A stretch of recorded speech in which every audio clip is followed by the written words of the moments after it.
Welcome into Other People's Shoes. I am your host, Neil, and today I'm so excited. If I'm going to be a little selfish, it is a boyhood dream come true. What am I referring to? Well, today's episode, a bonus episode, I get to sit down with three amazing young men who are part of the Medford Rogues baseball team. Now, each will share their own experience on what it's like to be a Medford Rogues this season, some life experiences, and what it's been like to be almost like a rock star for the young boys and girls in this community of the Rogue Valley.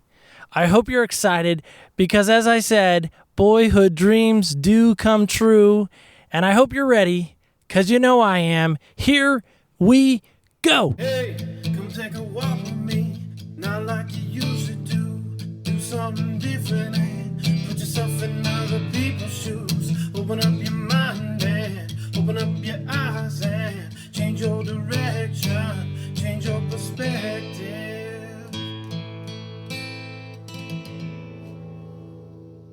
Welcome into Other People's Shoes. I am so excited. Boyhood dream coming true. Getting to sit down with three amazing athletes today from the Medford Rogues. I want to start with probably, I believe, the fastest man in the league. He is fifth currently right now as of this taping with 9 stolen bases on the season. And as I said, I think he is by far the fastest man on the team with a batting average of just over 300 in 300 games played. Help me welcome number 15, Trayvon Dorsey. And also I'd like to introduce my other guest. We have 3 of them today. Playing third base, number 13. With 11 doubles on the season as of this taping, with a batting average at 328 from Vanguard University, Omar Ortiz. Welcome, Omar. And of course, last certainly but not least, the man, the myth, the legend. He participated in the 12th annual Power Showcase. He does hold a Rogues record for most home runs in one game. 8 home runs on the season currently from Vanguard University, first baseman, number 44, Max Mahone. My guest today, welcome in, guys. How are you? Hey, how's it going? Thanks for having us. Absolutely. Excited to be on the podcast. Very glad to be here. That's great. So we always like to start off with, what size shoes do you wear? So who wants to go first? 11. 11? Yeah. Okay. It can vary. Sometimes I wear 10 depending on the shoe. Okay, so Trey, thanks for that. And what brand of shoes do you wear? Typically, Trey, if you have a brand that you like to wear. I just like wearing shoes. It really don't matter. I'm not big on like name brand. All of them do the same thing. You can walk in them, run in them. Okay. I didn't know if you had a certain brand you liked, so this could be a sponsorship opportunity. So, that's why I was just kind of trying to think of that. All right, I'll go for Adidas then. Okay, there we go. All right. We've got some Adidas going on. Omar, how about you? What size shoe do you wear? And we'll go from there. It definitely varies. To be honest, I'm kind of picky with what I wear. Most likely I'm around 12, but most shoes I'm 11, 11 and a half. Okay. And again, same question, brand that you prefer. Sponsorship opportunity could be on the line here, so just keep that in mind. That's a tough question.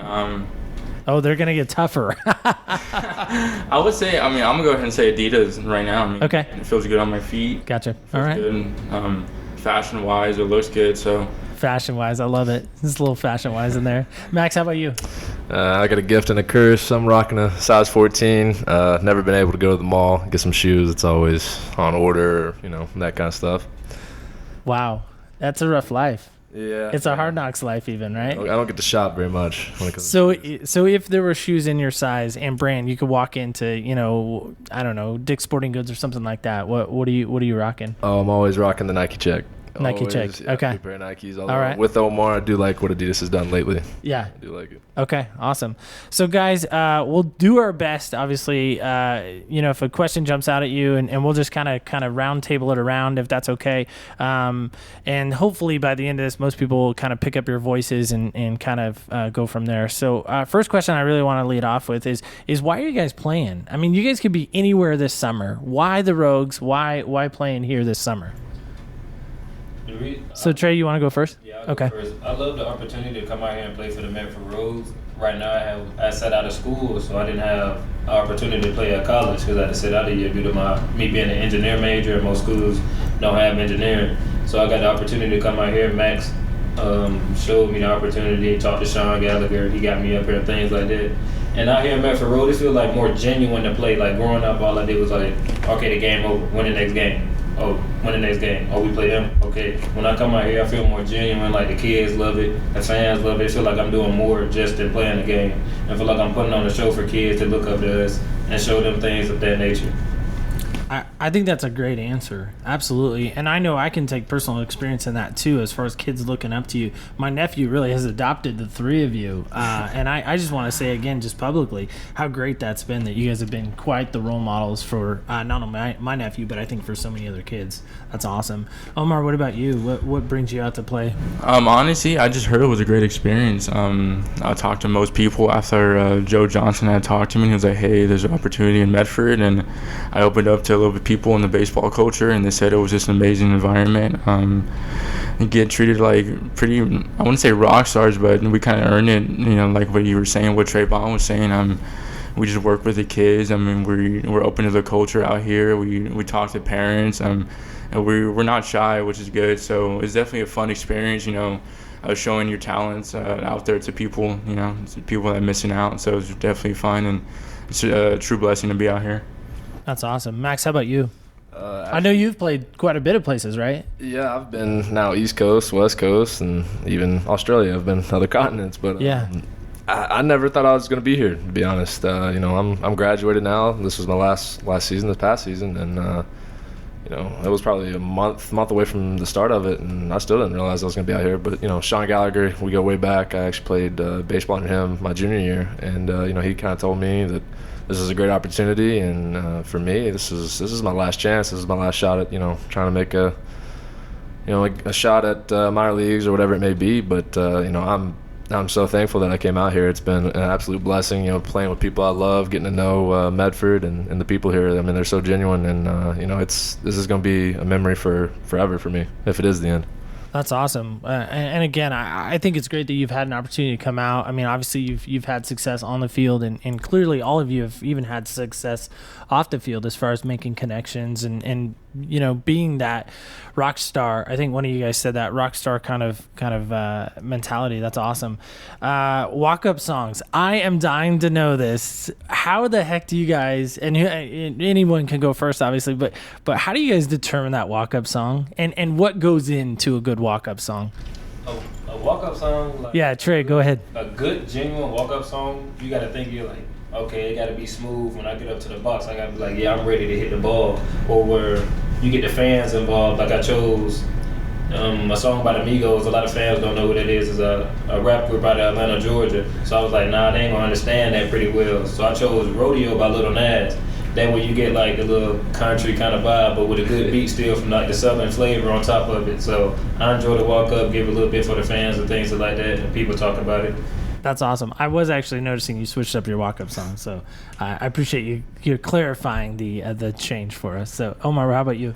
Honestly, it's funny that you asked that because Trey and Max and I, we kind of have this talk where we like to let people know who we are as a person, as a ball player. So I feel like a walk-up really determines that, your style of play. I mean, it could be a rock, alternative, rap, whatever it may be, but definitely something that gets the crowd going, something that gets you going as well, and just kind of like vibe it out a little bit. That's what I like to see on the walk up. That's awesome. How about you, Max?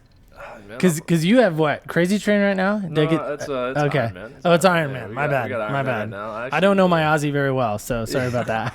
I've had a good mix in my 4 years. I've had some hip hop, some throwbacks, some jagged edge, but I've always wanted to do like a rock song. And I thought, hey, summer ball. Fans out here, I was like, let's go some Iron Man, and I've had some success with it. So I don't know. I've enjoyed the walk-up song. Yeah, you're welcome. We did that. Shout out to Omar. He did help. Did Omar help with that? He might have helped. Little behind it. All right, fair enough. So we did that at work. At my work, we did a walk-up song. Actually, kind of inspired by you guys, believe it or not. And we had a big party at the company I work for, and so we had a walk-up song. My walk-up song was not nearly as cool as your guys'. I will say I do have a surprise for the last few home games. Okay, well, there's a little tease. Yeah, there's a little tease. All right, If you don't mind me asking, what was your walk-up then? So it is. No, I don't mind you asking. I'm trying to think of the name of it now. Turn Down for What? Oh, okay. Yeah, you know that one. Yeah, Trey's laughing. He knows that one. I don't know why, but I really dig that track, just the opening part of it. So I do. So that was my walk-up song. So best part of the Rogue Valley for you guys? What has it been? I mean, how long? Well, first off, how long have you guys have been out here all summer, right? Mm-hmm. Yes, sir. Okay, so favorite part of the Rogue Valley so far? The favorite, I really don't have a favorite part because I love the whole area. Like I love the view, love the scenery. The weather is great. People are great. So I really can't choose a favorite because I love everything equally. Okay. Favorite part? It's all green out here, honestly. Well, I'm from a desert area, from Vegas, so coming out here was kind of a culture shock, seeing all the green, but probably Immigrant Lake. I'm a huge Immigrant Lake fan, so definitely a fun experience being out there in the lake, taking out the boat and stuff like that. So, yeah, that is always a good time. Immigrant. Did you do the water slides at all while you were out there? No, I actually didn't. We actually did just some water skiing. Okay. A little bit of tubing. Tubing. Little bit of tubing too. surfing, That's fun too. so, Yeah. Good times. Yeah. Max, how about you? I've got to drive across the United States at this point already, moving out to California. Right, yeah. I've seen a lot, and I will say, the Rogue Valley area, I really, really like it. I actually came out here in the wintertime, so I got to see some of the, the ski resorts and stuff like that. I could definitely see myself maybe getting a little vacay home here. Whoa, all right. Little Oregonian maybe. Who knows? Yeah, okay. All right. Fair enough. Okay. Craziest thing or craziest superstitions. Do you guys have them? Are there a thing? I've heard baseball players have crazy superstitions. Trayvon, hit him with What, the day today. what do you got? What do you got, Trey? What is the craziest? I want to hear some crazy superstitions because I feel like you got one. Me and Max, every day we live out together in the host family and out at Eagle Point, and we have a set regiment that we do every time we wake up in the morning. What is it? Is it too detailed? It's You can't go very into. detailed. Okay. It's very detailed. So What? Hit us with it. What do you got? all right, we wake up in the morning every time around 8:30 every single day. Get ready, get prepared to leave. As soon as we leave, we have to go to Dutch Bros. No matter whatever time it is before the field, it could be 2 minutes before the field, 5 minutes before the field. We always go to Dutch Bros. Yeah. We always use Dutch Bros and we go get Dutch Bros when we come in. All right, so every time we leave, we go to Dutch Bros. Get Dutch Bros. When we leave Dutch Bros, we go get something to eat, depending on Chick-fil-A, Chipotle, it don't matter. But Jalapenos was a spot for multiple games. We got it I think it was some odd, 20 games in a row. We ate it every day because we were hitting good, playing good. Yeah, we started to hit real good. We had a win streak. So we just kept doing that every day. And when the regiment obviously changed when we started losing and things of that nature. So we had to switch it up because, superstitions good and they're bad. So Okay. All right. So we Omar, what about you? Craziest superstitions?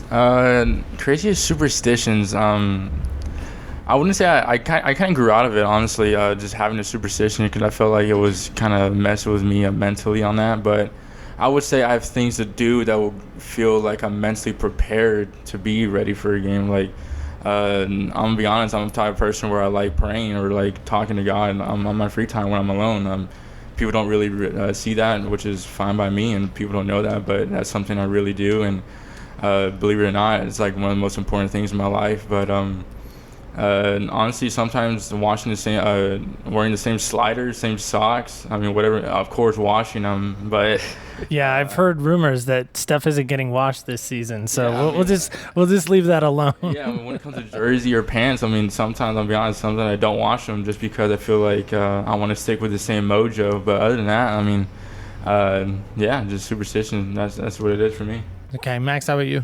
Yeah, I always go back and forth on the old superstitions. I think it's a fun part of baseball. I think, getting to know people over the years, it's definitely a part of baseball, without a doubt. But for me, I mean, I don't have a set-based ritual. I always make the joke, you can't always play good, but you can always look good. And, I like that. That's a good phrase to live by, even. We Yeah. always go back and forth on our look. We mix it up. The first few games, we when we got here, we didn't hit all that well. We were wondering, maybe if we do double tape on the wrist, or we'll go arm sleeve, or we'll go, whatever it is, we kind of wait, and then once we have a good game, we kind of ride it out and try to look the same after that. So I think we've got down the look at this point in the summer. I think the best look was the naked look, the no wristbands. Thank you for clarifying that. Yeah, on a family program, I appreciate that. Yeah, of course. It was like, for you people out there listening. Yeah. What is the naked look defined? Naked look means like, so when Max and I, we talk about, is like, if we're slumping or whatever, we're like, okay, we gotta give the people like who we are naturally. So we don't wear any arm sleeves, any wrist tape, no bracelets, no wristbands, no anything like that. So just straight, just who you are out there. So yeah, I like that. I never played baseball. I mean, I played baseball as a kid, but I never was on a team. I was never good enough. The reality, but I, as a runner, I had kind of a ritual as well. I ate the same food, I wore the same clothes, washed them. I listened to the same. This is gonna date me because you guys are young kids, really, in my mind.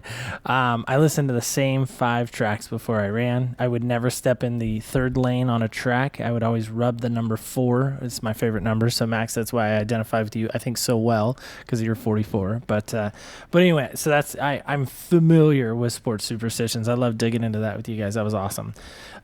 Speaking of numbers, is there a story behind your number that you're wearing currently? Now, Omar, I know you have a good one. Yeah. You told me that, and I really want to hear that. So, Trey, how about you? You got a story behind 15? 15 really is not my number. I always grew up wearing 44 because I loved Hank Aaron. Hank Aaron was one of my favorite baseball players ever, so I always wore 44. And sadly, when I got to high school, it's like the bigger the number, the bigger the jersey. So I'm a little guy. Yeah, I was just gonna say you're not a Max guy. Yeah, I mean, no offense, but so yeah, I had to okay. switch up and get 34, which was kind of heart wrenching because like from 4 all the way up to high school, I had 44 on my back, and then when I put on 44 in high school, it was like a dress on me, so I had to go down a number. Okay. Other than that, it's all not right. big. Well, you got 1 minus 5. You got 4 in there still, so that's good. All right. That's true. All right, Omar, I love this story about your number. So this was revolutionary to me, by the way. So I'm really building it up here. Yeah. So go ahead, tell us why 13. There's a little bit of pressure now, but anyway, it is. So the reason why I chose number 13, I don't really have a set number. Every year I have a different number. Reason being is because growing up, I had a coach who I was kind of picky with my number, and he was like, "Why are you picky? Number identifies who you are, and you need to set a mark." So every year I chose a different number just for being like, hey, like that number 9 or like that number 13, and be like, who is that? And like every year I just want to be identified as who I was and not just by a number. So pretty much 13 was this year, and coincidentally A-Rod is my favorite player as well. But other than that, the real reason being was because I really want to set who I am as a person on the field and off the field for that reason. So yeah. Yeah, and like I said, I think that's a great story, right? And I think you even said in previous conversations the fact that everywhere you go, you want to leave that mark. And I think that, to me, not only speaks about your baseball career, but obviously for you as a person, you really want to leave a mark everywhere you go. Right. Yeah, absolutely. Max, how about you? 44, was it just like Trey saying, was it the biggest jersey we could get you in? I mean, how did that go? It might be the biggest jersey, who knows? But that is not the exact reason. Okay, all right, fair enough. So actually my name, Max, has 2 X's in it because my parents thought they were pretty funny. I was a big baby, so they decided to give me an extra X on my name. Ha ha ha. Well, for me, since I have the 2 X's, I always liked repeating numbers. So whether it was 33 like I had in junior college or 44, it's just something that always stuck out to me. So I always try to have the repeating numbers. And I actually kind of want Omar to try out 00 because since he has 00 in his name. There you go. That would be maybe funny. Next year. Yeah, there you go. There's always next year. Absolutely. I like that. 00. I like that.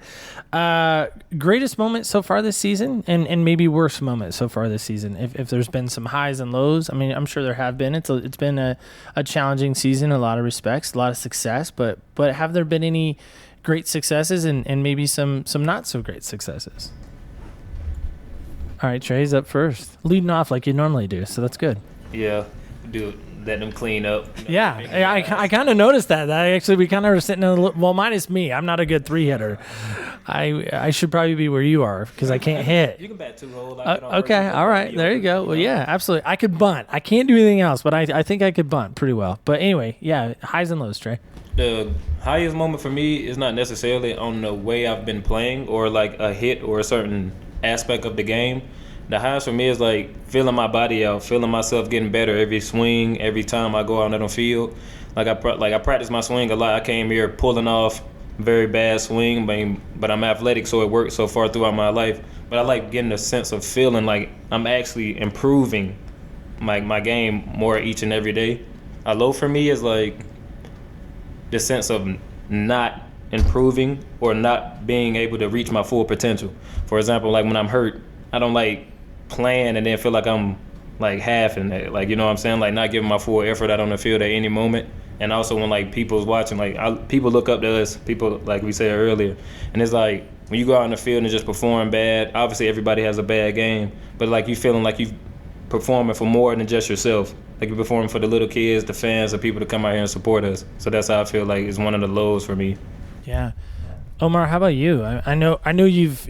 I mean, not to sound mean, but I mean, you've had some struggles. That's what I'm trying to get out there. Struggles, hitting at times, right? Yeah. And playing third. I mean, you're getting some shots down the line. So I mean, highs and lows for you. Yeah. So we'll just go off the struggles first. I mean, it's kind of normal, I would say, for me to start off kind of slow. I mean, every year is a new struggle for me, knowing how to actually cope with it, cope with failure. And that's one thing I feel like that's always thrown at me, just trying to cope with failure and understanding that this game is just not just a life, that you need to really have fun with it, and just really change my perspective towards that. And this summer has really changed like I said, my perspective with having fun with the game and really accepting failure. But yeah, I mean, like you said, like this year and this summer, we're beginning, even like midway through the year, I was struggling, and right now I'm figuring myself out again and really trying to cope with it.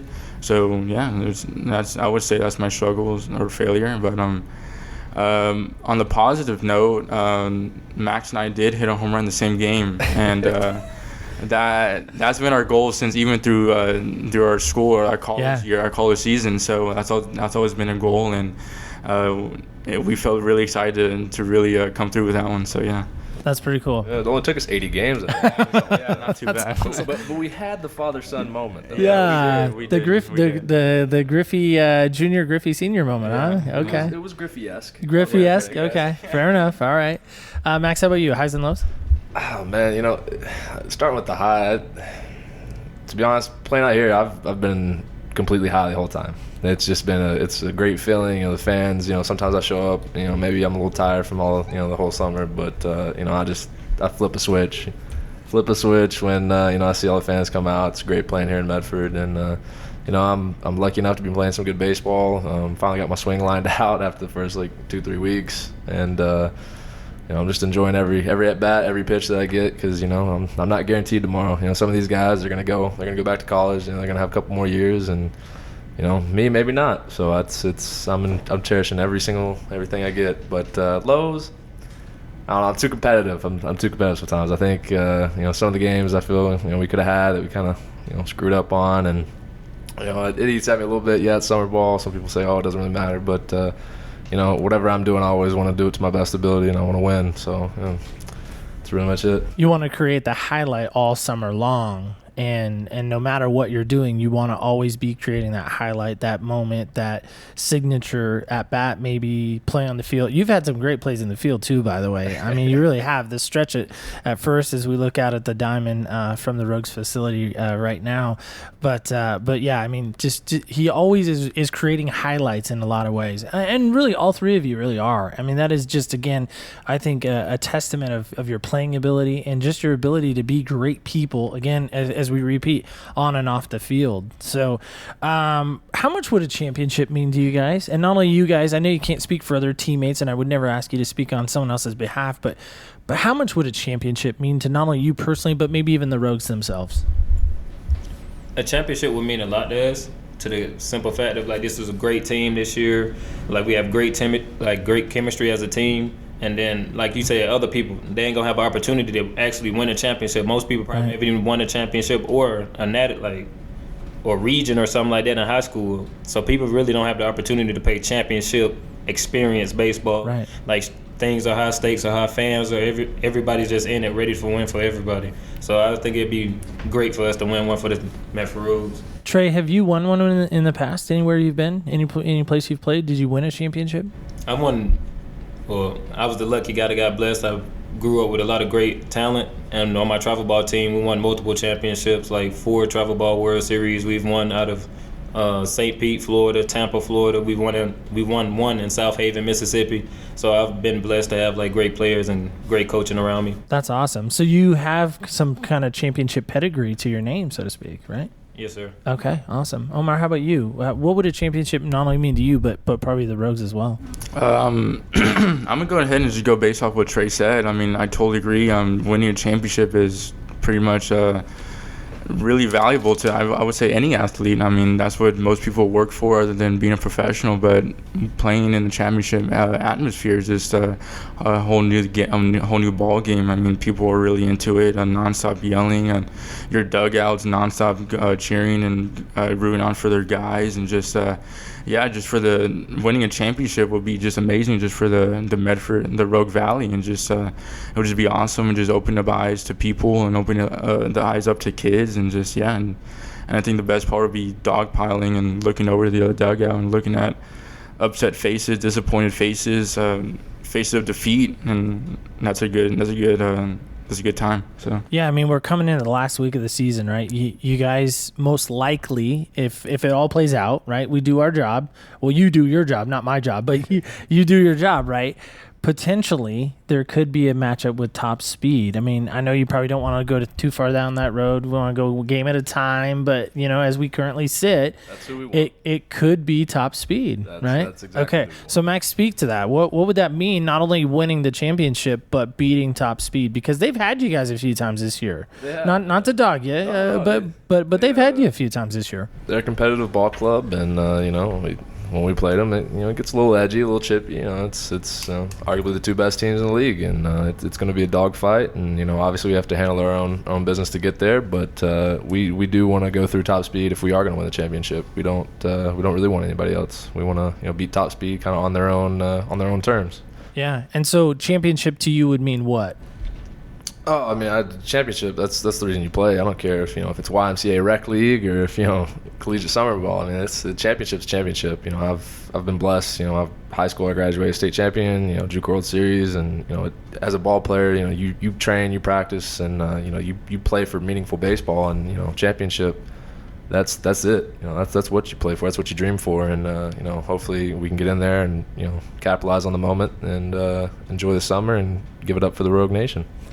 Absolutely. So you guys talk about preparation. What has been the single most thing that has probably helped you prepare this summer specifically? Maybe training or things like that, or maybe technique. Trey, you've mentioned a few times, you worked on your swing. What has really aided in that regard? Who wants to go first on that one? Trey, leading off again. I love it. What really helped aid with the regard of like self-preparation is a routine you build for yourself. Like, each player has their own routine. Some kids would probably stretch 30 minutes before anybody else even get here. Some kids stretch 5 minutes before the game. It just depending on how you feel with your self-routine. A lot of self-preparation for myself is like mentally making sure I'm there, and 2, making sure I stretch my legs and things like that. Make sure I'm getting out there stretched out, and always have fun. That's one thing I'm big on. Self-preparation, always making sure I'm having fun. When you uptight, like you tense up on the field, you start to overthink things, and like one small thing can start eating you up. And like mentally, like this game's a mental game. As soon as you get in your head, you basically already defeated yourself before you even came up to face your opponent. Yeah, Omar, how about you? I mean, what do you think the maybe one thing or maybe a few things that has really helped you this summer really be maybe a better ball player too? I would have to say just not forgetting who I am as a ball player, first off. I mean, when you have those breakdown moments and you kind of ask yourself, like, hey, like, what am I doing here? Why is it that I'm playing? So far and so forth. I mean, I think that's one of the biggest reasons, and just, like, being mentally prepared. And to me, what helps me is I take this game very personally. I mean, this is my life, and this is what I want to work towards. If I had the choice to play as the rest of my life till I die, I will. I mean, I would love to die on the baseball field if I had to, but just also having fun and just knowing that, hey, like, this is war out here, and there's no such thing as losing, but at the same time, you got to have fun with it. So I would have to say that's one of the biggest things, in my opinion. Yeah. Max, how about you? Because you talked about working on your swing and finally getting it dialed in. What helped in dialing it in, the process of that? As much as it pains me to say, maybe I'll have to give a little shout out to Sean Gallagher. No, there's not. There's no pain there. I think he has done an amazing job this year. Can I talk about Sean for a quick second? Then I've been coming to the Rogues games for like 5 years now, since the Rogues started, and I got to be honest. When they hired Sean, Coach Gallagher specifically, not to bash the Rogues management by any means, but I questioned it. As a fan, I questioned it. I'm like, who is this cat that we just found? You know, St. Mary's background, right? And he's done some other things. And you have obviously a lineage to him back in the West Virginia area, right? And so because of that, like I'm looking at a name on paper. I'm like, who is this guy? But the very first game, you guys came out and ran. And I don't mean like they're out running and that's baseball, but no, you guys are running on the base pads. You're stealing bases. You're hustling. You know, I'm like, okay, there's something to this guy. So talk about Sean and then maybe how that's helped your swing. Yeah, so, I mean, as far as just to get the swing over with, he just, he knows my swing. He knows my capabilities, and he really he knows how to tap into, my true potential. And, sometimes, especially through high school, like I said, we won state, and our coach was, very productive. But the way he would teach it was productive outs and, punch to the other side. And he had these theories, and, it gets wins. It's good, but what makes Sean different and what's such a pleasure to play with him is it's a brand of baseball that it's always your best swings, it's your best potential, it's a freedom to play. I mean, it doesn't matter what you go up there, you have 3 swings in that bat, and he'd be happy to see you take 3 great swings no matter the result. And when you can kind of focus in on just doing that, results come.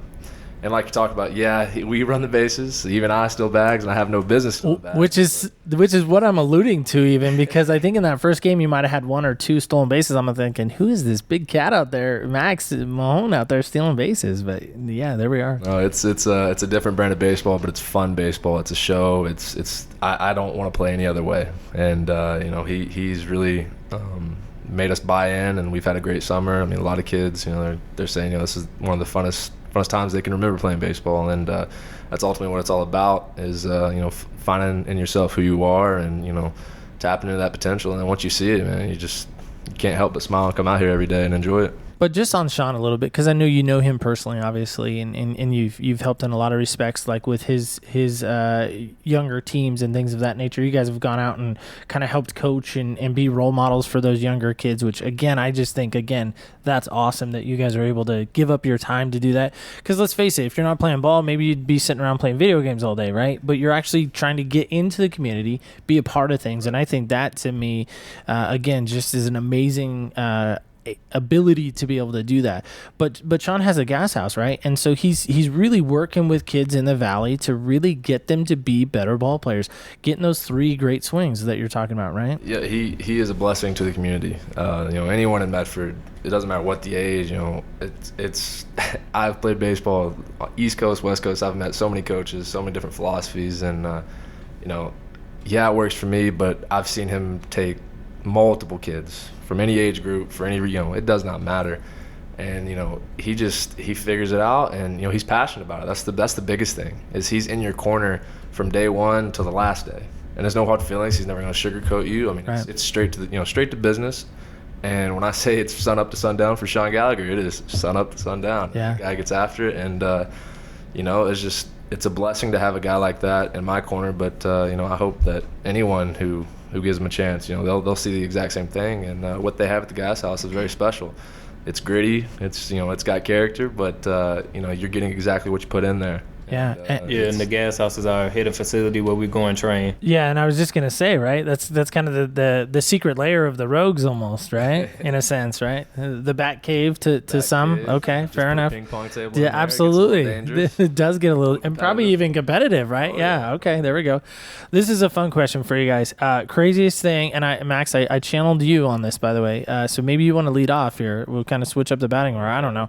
Okay. Craziest thing a fan has ever yelled at you from the stands, And obviously we want to keep it, if it's R-rated or anything like that, we don't want to yell that. But what's the craziest thing you've had a fan yell at you? I will say, as the summer has gone on and I've met a few people, there's been some crazy things that have been said. But if we're going to go hands down, would be out of nowhere, Mr. Neal here saying Shout out, Max yes. likes Twinkies. What happened during that at bat, by the way? I might have hit a home run. Might have hit a home run. Might Okay, have, all right. might have. I'll take credit for that home run. So And then the next, month after, I hear it all the time. I even work kids camp, and I wore a purple shirt, and they call me Purple Twinkies.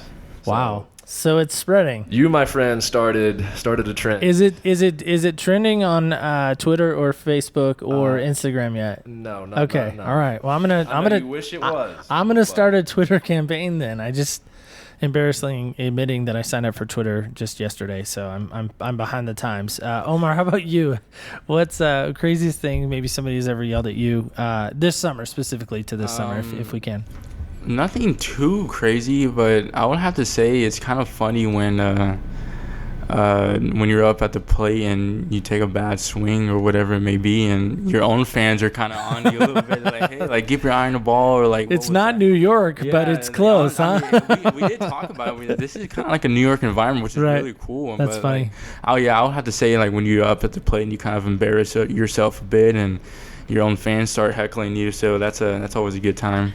That's funny. I didn't know we had a New York atmosphere in Medford, but that makes me laugh big time. As a sports fan, that makes me laugh that we're of that caliber. Okay. Trey, how about you?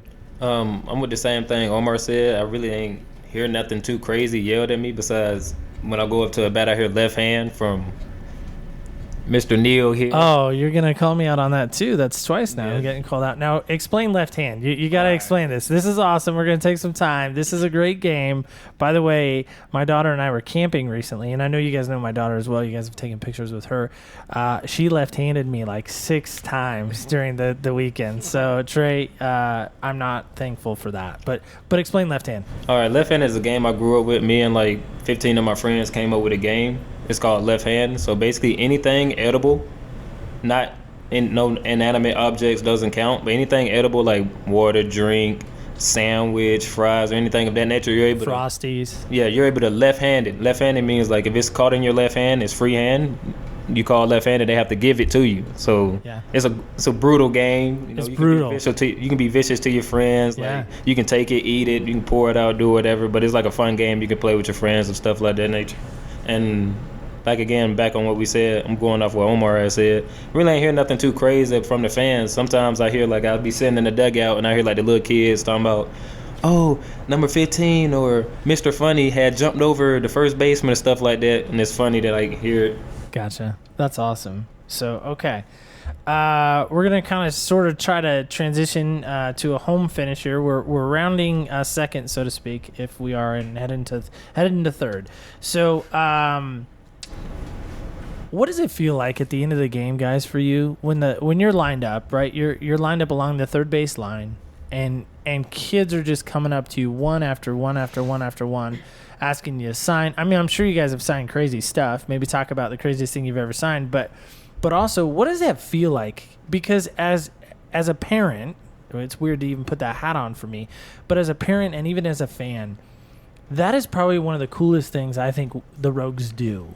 So talk about what that's like for you as a player, though, and how much that maybe means to you. To me, it means extremely a lot because growing up, I never really went to games and things like that. I really never had a collegiate team to go to. I mean, we had the Catfish in Columbus, Georgia, but they got bought out. But I never really had the experience to go meet somebody older and have them sign something for me, if that makes any sense. It feels great to have each kid walk up and look to you like you're in the major leagues and we're still trying to fight to get there. It's a great feeling to see the genuine smiles on their face, the parents, the communication we have, and really build that bond with the parents and the kids that also come out to the camp. So I really love the atmosphere and enjoy it every time I sign the ball. Yeah. Omar, how about you? What kind of comes to mind?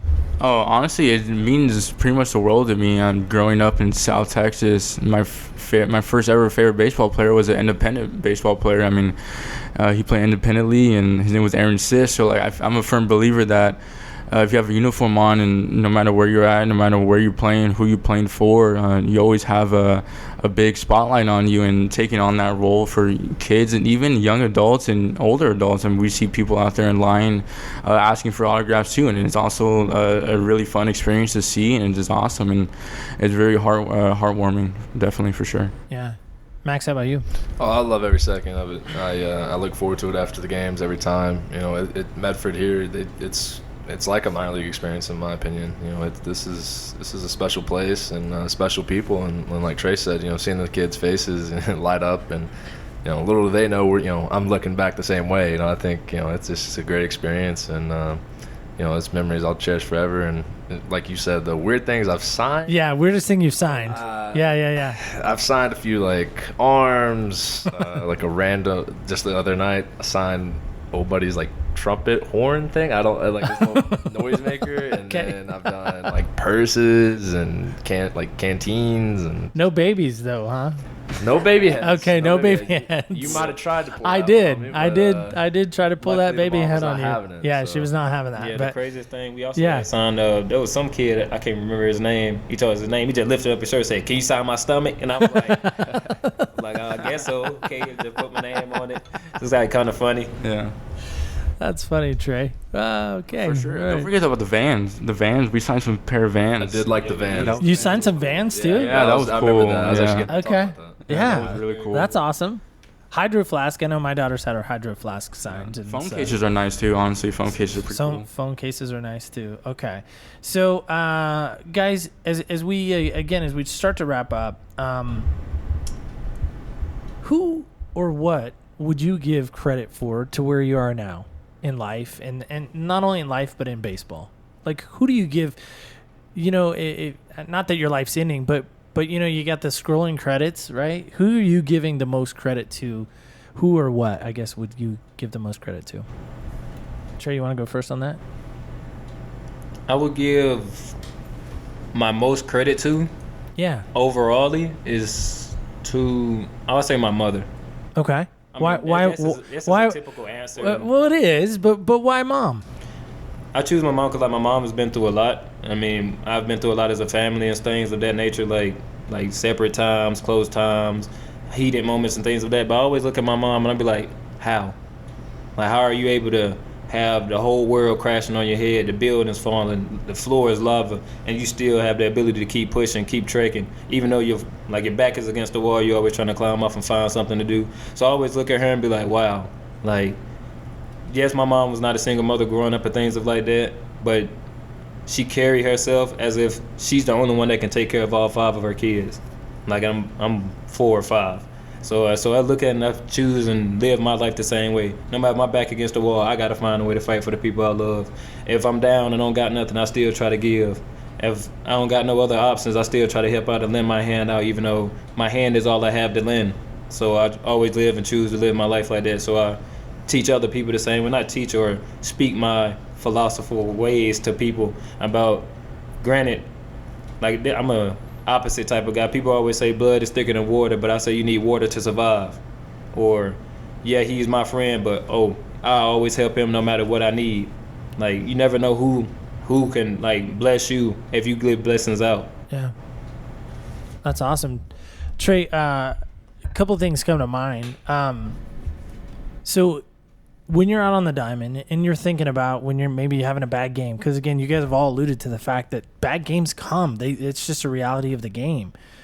Do you ever think back to your mom and the struggles that she's had and use that as the motivation to maybe help pull you out of a bad game? The funny part, I always do. Yes, I instantly do. I always think about my mom. Every time in high school, before every game, she'd send me a paragraph of just encouraging words. Or if I'm doing bad, my mom's not one of the mothers to be like, "Oh, you'll get it next time." She'd be like, "Boy, if you don't go out there and do what you know how to do," or, "Boy, you already know what you're supposed to be doing. Go out there and do you." And then that, like, encouraged me, put a smile on my face, even though I can be 0 for 3 with 3 strikeouts. Yeah. I'd be in my head, but I think back and be like, my mom would be like, "Get right," or "Tighten up," as we would say back in the South. Yeah, that's awesome. Omar, how about you? You mentioned, you've been praying before the game and, Right. and all of that. So does faith come into kind of your story of where you give credit? Oh, 100%. That was gonna be my first answer. I give it all up to God, honestly. If it wasn't for Him, I'm a firm believer I wouldn't be here right now, or doors would not be opening up, because if it wasn't for Him. So, God is definitely my number one overall, where I feel like if it wasn't for Him, I wouldn't be here. He's blessed me enough with the talent, and, to show out for Him and to show others. But other than that, God's definitely my number one. But I'm gonna go ahead and also say my family. Family is really important to me, and as a family, we kind of like join in as a whole. We don't tend to separate. I tell every single day we talk to each other, call each other, whatever it may be. But my father's just he's just an unbelievable man. He's definitely given a lot to me and to my family. So my dad, I would say, is also my physical number one overall as well. So.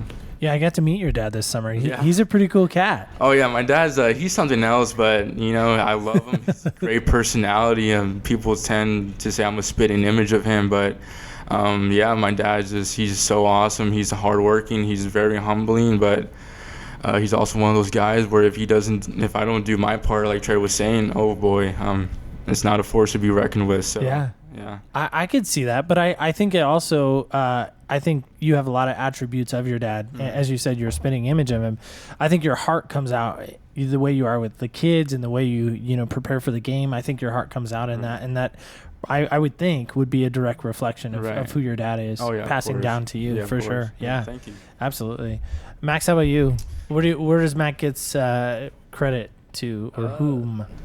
I have to piggyback a little bit on Omar. Definitely God, number one. I mean, he's ordered my steps. He's blessed me with the ability to, even be able to play the game that I love. And, he had a plan for me before I was even born. So, he ultimately is, hands down number one. But number two, I'll say my family as a whole for, multiple reasons. My dad first, just because, he's a crazy, crazy man. He sacrifices everything, for the family. He's always, willing to work no matter what the situation. And, he's always challenged me to be a man, and what it means to be a man. And I remember in Australia, I didn't really comprehend what he was doing, but I'm 11 years old, and he comes up to me and says, Max, I'm gonna do whatever it takes to get you back so you can play Little League.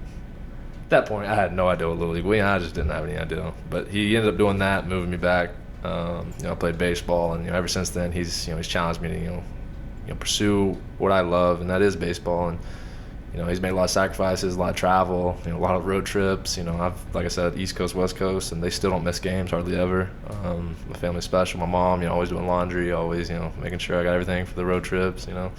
Giving me a little bit of baby treatment, but hey. And then here recently, my time I thought was over for baseball. I thought senior year ended, and I didn't know what I was going to do. And then I was talking to Sean, and luckily my fiance, she supported me even coming out here, because at this point in time I thought it was time to be just a normal adult, get the job figured out, get the life figured out. But wait on that if you can, as much as possible. Not to interrupt you, but yeah, wait on that. No, of course. And my family still supports me. They want to see me succeed, and I give them all the credit in the world. And having that support just means so much to me. And ultimately I'm coming out here pursuing what I love, but I want them to know I love them right back, and appreciate everything that they've done. That's awesome. Well, guys, I appreciate everything you gave today. I like to end my show with kind of a game. You guys are baseball players, so we got to play a game, right? It's only fitting. Trey, it's in my left hand, but we're not. It's an inanimate object, so yeah, personal items don't count. Yeah, okay, just checking. So Trey, you're gonna roll the die, and likewise Omar, and then Max and all that. So roll it first, and I'm gonna make a note of what you get, and then we'll go from there. So go ahead and roll it. See what you get. Trey got a 5. Okay, Omar, what do you get? This is gonna be weird if. I was really hoping you were gonna get a 3, Omar. I thought that would be just fitting, well, but you got a 1, right? Yeah, Number 1 in your heart. Okay, Max. So you're gonna get a 4, right, Max? Is that how that works? Am I really about to roll and not know what the game is? Yeah, exactly. That's the fun part. We'll live life on the edge. Yep, absolutely. We're living life on the edge. And Max got a 4. Man, prognostication at its best. I don't know if you guys noticed the cup, but it's not a Vanguard cup. And Trey, are you undecided still, by the way? Just if we can close the loop on that. Am I? For college, where are you going to play college ball at? Unfortunately, I didn't look in time, so I should have started back in May. Okay. But, I'm going to go and work during the fall. Okay. Do a little work, get some experience in my field that I'm trying to major in. All right. And probably find a school in the spring. Okay. I just wanted to close the loop on that. So that's all. You guys have been recruiting heavily hard for Vanguard, if I'm not mistaken, right? A little bit. Okay. All right. Just we got to close the loop on that. Okay. So here we go. So Trey, you're first, leading off again, like always. Favorite thing to taste? Favorite thing to taste? Is that anything? Yeah. I say like the taste of like a good soda, like just not a soda but like a icy, like you know what I mean, like yeah, like a Slurpee. Flavors, yeah, like, we call those Slurpees out west. Slurpees? Yeah, that's what we call them. They're at 7-Eleven. Yes. Okay, Max, could you get him one maybe? Of course. All right. We could pitch in for that maybe. Okay, so like an icy. Yeah, it's like the good taste of like a good mixture of ices. Like I like blackberry and watermelon, like those flavors. We don't. Oh, yes, ooh, Huckleberry. There we go. One good story about that. Yeah. Went to Buffalo Wild Wings. It was me. It was back in Florence, Darlington when we had played at Tech. This was me and Max first met. A lot of people don't know I've been knowing Max for 3 to 4 years now. So we went to Buffalo Wild Wings one night. It was me, him, and 3 of our other teammates, and then we was just ordering. And then normally people, like, I asked for lemonade. I like to drink lemonade a lot. So I asked her, I was like, what typical flavors you got? She said strawberry, peach, blueberry, and then she said huckleberry. So I said, hold up now, wait a minute. I said, I ain't never heard of no huckleberry before. I said, may I get that one, please? Yes. So she bring it to us, and I drink it, and I said, I put my hand up to like God and like, whoever made this need a raise in here right now. That's a great story. Absolutely. I love that. I am not a Huckleberry fan, but man, I love that. But I'm an Arnold Palmer kind of guy. But I've raised my hand a few times to a few of those because they've been good. All right. So Omar, you got a 1 because you're, we got the number still. You're 13, so we got the 1 in it, right? Yeah, that is kind of true. So we'll look at that. All right. How do you want people to see you? How do I physically or? Yeah, just how do you interpret that? I'm leaving that up to you. It's a game we like to call senseless. So these are all senses. Nice. Yeah, there we go. How do I want people to see me? Yep. To be honest, I kind of want people to I don't want this to be taken the wrong way or anything, but I kind of want to be like that person, like, hey, like, that guy just doesn't care, like. Yeah. Like he just isn't No, bothered. I think I know what you're saying. Let me help you out, right? Yeah, you don't want to be viewed as someone who, you're not bothered by what people think about you. Yeah, exactly. You really don't want to be worrying about like, oh, do they like me? Do they not like me? Did they, check my Instagram? Did they not? Did they comment? Yeah, I get you. Yeah, I'd rather be. I'm more on the independent side. I mean, social media is not really my thing, but. Yeah, just being just who I am, and I got it from my dad again. He'd always say, "Don't ever let your enemy show you." What do you say? Don't ever let them know you're sweating, or don't ever let them know you're hurt. Like don't ever, because once an enemy sees that, and they pounce on you, and they're on top of it. So yeah, absolutely. That's why we call him ICO. Yeah, ICO. Hey, he's just ice. All right, Max. Number 4. Here we go. Ready? One thing you love to hear. Oh man, I hear a lot. I know, that's what I was saying. I'm gonna come off cliche right here.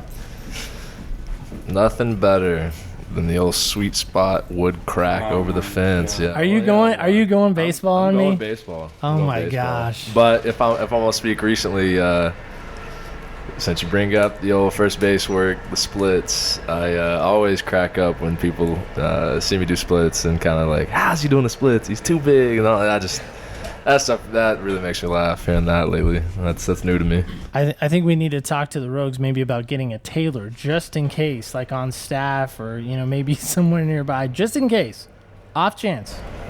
Off chance what? We don't want a wardrobe malfunction. Oh, that's all. That's what I'm saying. Like the news channel said the other day, apparently I'm wearing yoga pants underneath my baseball pants. Nice. Yeah, we made the necessary precautions prior to the season. Okay, good. We got that established, so that's awesome. Guys, I just want to say thanks again. I want to give you guys just one last chance to really maybe kind of talk to family or talk to anybody you want. This is your moment. So whatever you want to say, I'm going to give you your moment to say, and then I'll kind of wrap things up. How's that sound? Trey, you want to go first? I'd like to thank and appreciate everybody that supported the Medford Rogues. That's for one. Two, we love the fans. We appreciate the support that y'all do, no matter if it's here, listening to the radio. I always say every time people come up to talk to us about the games, that they hear them on the radio. I love that y'all are so in tune and focused on really coming out and supporting us. I like to thank all my fam. And people always think fam is bloodline. I see fam as friends, people who's helped me out, people that's just led me on my way throughout my entire life. Obviously, like to thank God for one, for giving me the ability and the talent to be super fast and funny at the same time. And that's about it. Fast and funny. Trayvon Dorsey. Omar, how about you? I'm going to go ahead and just thank all the Rogue Nation, just the supporters, the fans, the kids, just even our interns and our employees out here on the field. I mean, during the games we see, everybody's working and doing their part and just, trying to make all the little things work and make the little things happen. And we just very appreciate everything. If it wasn't for you guys, obviously there wouldn't be a Medford Rogues organization. But yeah, I just want to thank you all for all the supporting and all the encouraging you guys do. And my family, all my family and my girlfriend, I miss you all, love you all. Just appreciate all the support you guys do for me when I'm traveling and away from everybody. And just it's really heartwarming knowing that you guys are all on my side, and just love you all, and just hope you're having a good one. Max, how about you? For me, I just definitely want to thank God for steps leading here in Medford, and thankful for my family with all the love and support, allowing me to be here and chase my dream.